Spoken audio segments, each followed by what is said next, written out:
Si miras algunas de las culturas más varoniles que admiramos, los espartanos, ellos rezaban. Los romanos, ellos rezaban. Los cherokee americanos, ellos rezaban. Ya sabes, los samuráis, ellos rezaban. O sea, todas estas culturas guerreras, todos rezaban. La oración, incluso fuera del contexto cristiano, siempre ha sido parte de lo que significa ser hombre, porque te das cuenta de que hay algo más grande que tú y estás llamado a servir a ese ser.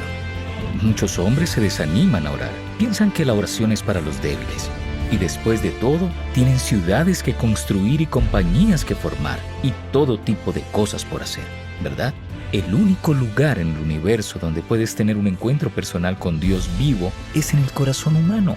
Y entonces, nosotros los hombres tenemos que hacer de la oración una prioridad. Sabes que el catecismo dice que la oración es simplemente la elevación del alma a Dios. Y estamos llamados a tener una relación profunda, íntima y personal con Dios. No podría llegar el día del partido sin practicar y esperar estar en el Salón de la Fama. Lo mismo es cierto en nuestra vida espiritual. Necesitamos ser disciplinados con nuestra vida de oración. Necesitamos invertir tiempo todos los días en oración.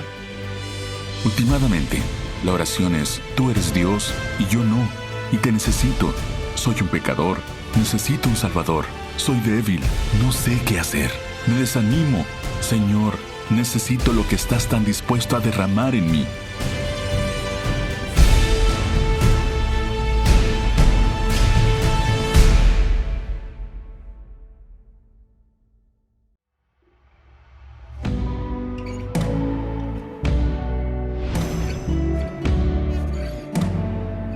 La oración es ciertamente la piedra angular de todo lo que deberíamos estar haciendo, porque nos orienta a nuestro Padre Celestial. Los hombres pueden integrar la oración en su vida diaria de muchas maneras diferentes, y creo que este es realmente uno de los elementos críticos de lo que significa ser un hombre. Tenemos necesidad. Entonces la humildad es la base de la oración, y creo que es muy masculina. Un hombre puede caminar con orgullo y decir: no necesito la ayuda de nadie. O un hombre, que creo que es la verdadera masculinidad, puede decir: sé quién soy en relación con mi Padre Celestial y mi Rey. Y voy a inclinarme ante Él. Y voy a mantener una conversación con Él y averiguar qué quiere Él que haga. La oración realmente puede ayudar a un hombre en medio de las luchas, los desafíos y las pruebas de la vida. Solo piensa en las cosas que un hombre puede enfrentar a diario. Necesita tener un timón, y la oración es realmente eso. No rezamos porque somos buenos ni porque somos santos. Yendo a la iglesia y orando y sometiéndonos al Señor, Él nos hace santos en el proceso. Así que se trata de entender el orden de las cosas y comprender cuál es la fuente de nuestra santidad. No es nuestro esfuerzo, y ese es probablemente el mayor obstáculo para que el Señor nos haga santos. Como padre, dar ejemplo de oración es realmente importante. No rezo necesariamente solo para dar un ejemplo a mis hijos, sino que Cristo me está invitando a una relación personal con Él y con su iglesia. Porque si solo actuamos de manera rutinaria, nuestros hijos lo saben y lo notan. De hecho, San Juan Pablo II dijo que su padre ni una vez le habló sobre el sacerdocio, pero él dijo: mi hogar fue mi primer seminario. Y él dijo: tras la muerte de mi madre, su vida se convirtió en una plegaria constante. Él dijo: a veces me despertaba durante la noche y encontraba a mi padre arrodillado, de la misma forma en que lo veía siempre en la iglesia parroquial. Que simplemente vean su padre rezando, creo que es el testimonio más importante, no tanto lo que decimos, sino quiénes somos. Orar en familia es importante precisamente porque es el cimiento de la familia. Es importante que los niños escuchen a su padre rezar. Es importante que se den cuenta de qué tan importante es la oración en sus vidas. Dios es el autor del matrimonio. Entonces, hacer una pregunta como ¿cómo es que la oración fortalece al matrimonio? Pues es la fuente misma de la vida, es la fuente misma del amor. Si no rezo con ella, entonces, ¿qué estoy haciendo? Si no mantienes a Dios en el centro de tu matrimonio, es muy probable que falles. Permite una intimidad, un lazo que es aún más profundo. Y es por eso que los matrimonios donde hay oración permanecen juntos mucho más tiempo. Cuando acudimos a la oración nos entregamos al Señor, y lo que el Señor hace en la oración es que nos esculpe, nos da forma, nos hace quienes Él quiere que seamos.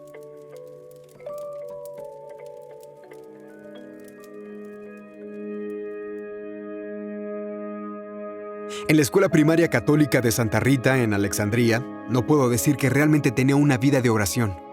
Y luego terminé yendo a la Universidad de Bellarmine, en Louisville, y jugando básquetbol allí. Fui elegible para el servicio militar obligatorio en Vietnam. Entonces dijeron que tenía que presentarme. Mi pobre madre, ella solo veía tantas bolsas de cadáveres de hombres que regresaban. 59,000 murieron. Me quedé pensando, ya sabes, tengo que aprender a orar, porque podría morir allí, y solo necesito rezar por la ayuda de Dios. Vi un libro sobre el rosario y dije, voy a leer eso y comenzaré a rezar el rosario. Y eso fue lo que hice. Y empecé a acostumbrarme a eso, ya sabes. Incluso a meditar sobre los misterios. Me enviaron a una unidad mecanizada, como pequeños tanques. Realmente se necesitaba la gracia de Dios para poder superar eso. Uno solo puede aguantar hasta cierto punto. Uno ve hombres pisar minas terrestres que explotan justo frente a ti. Y luego el 21 de abril de 1968, durante la ofensiva del Tet, mi unidad de 6 hombres fue atacada por una unidad norvietnamita de 100 hombres. Nos estaban esperando y solo éramos 6. Y entonces uno de los soldados comunistas me disparó con un lanzacohetes. Estaba literalmente en un charco de sangre. Instintivamente solo dije, María, por favor ayúdame. Y sabía que me estaba muriendo. Y todos los otros habían sido asesinados excepto uno. Era un estadounidense polaco de Chicago. Y él me escuchó, se acercó y dijo, Finney, aguanta. E hizo todo lo que tenía que hacer para evitar que me desangrara. Y dije, si logro salir de esto con vida, voy a ir a agradecer a María por salvarme la vida.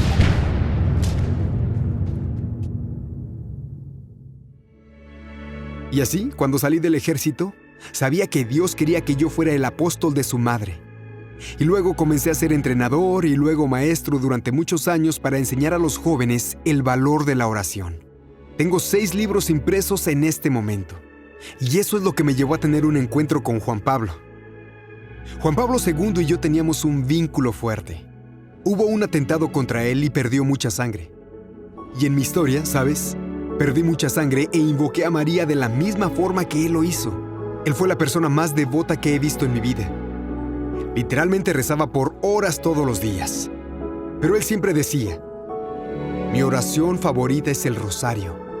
Dijo que la razón por la que los niños no están interesados en el rosario en los tiempos modernos es que no les están enseñando a contemplar los misterios. Y enfatizó silencio y meditación. Por eso te animo a que uses el método de Juan Pablo II. Tomas la primera decena y dices el nombre del misterio. Y luego vas a la Escritura y lees esos versículos. Reflexiona sobre ellos si estás callado. No te apresures al Padre Nuestro y al Ave María. Es tener a Jesús como tu mejor amigo y a María como tu madre.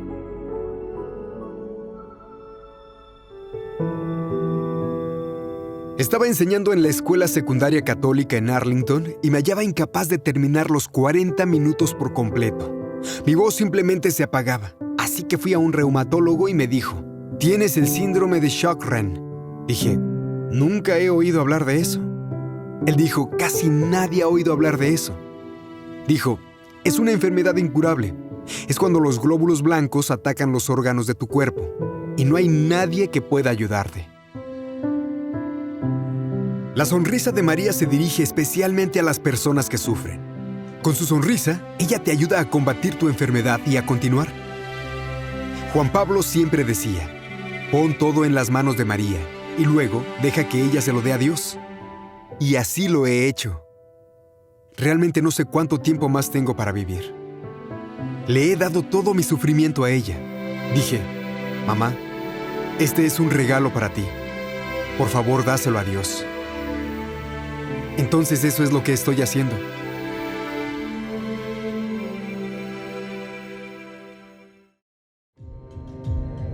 Este es un mundo muy ruidoso.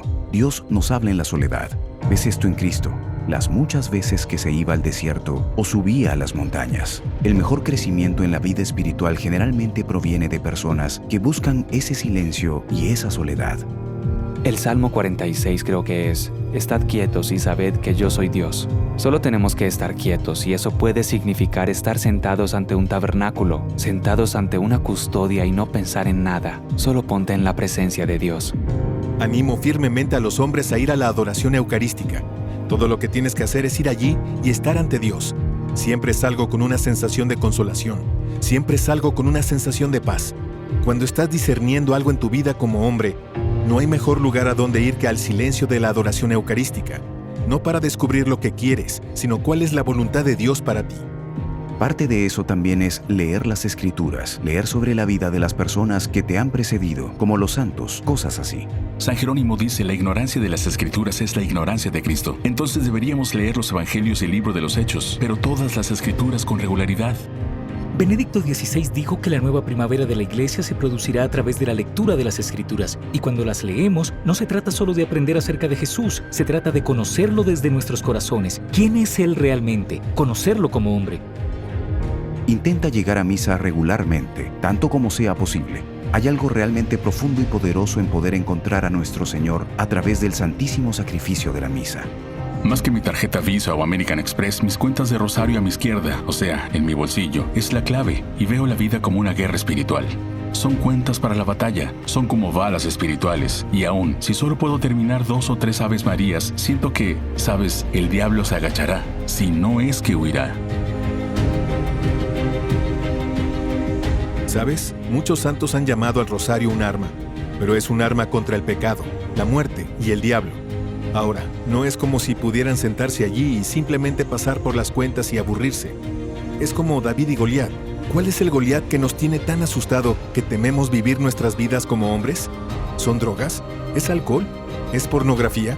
Y cuando comenzamos a vencer a los diferentes tipos de Goliat en nuestras vidas con el poder de la oración, entonces podemos comenzar a llevar todo en nuestras vidas al siguiente nivel. Porque cuando tu voluntad y la voluntad de Dios se unen, es cuando realmente eres libre de ser el hombre que Dios creó y te llama a ser. Sin embargo, es tan esencial que entremos en ese silencio sagrado, porque escuchamos la voz de Dios en el silencio de nuestros corazones. Solo ponte en la presencia de Dios. Señor, te doy este día, y simplemente quédate pensando en esto.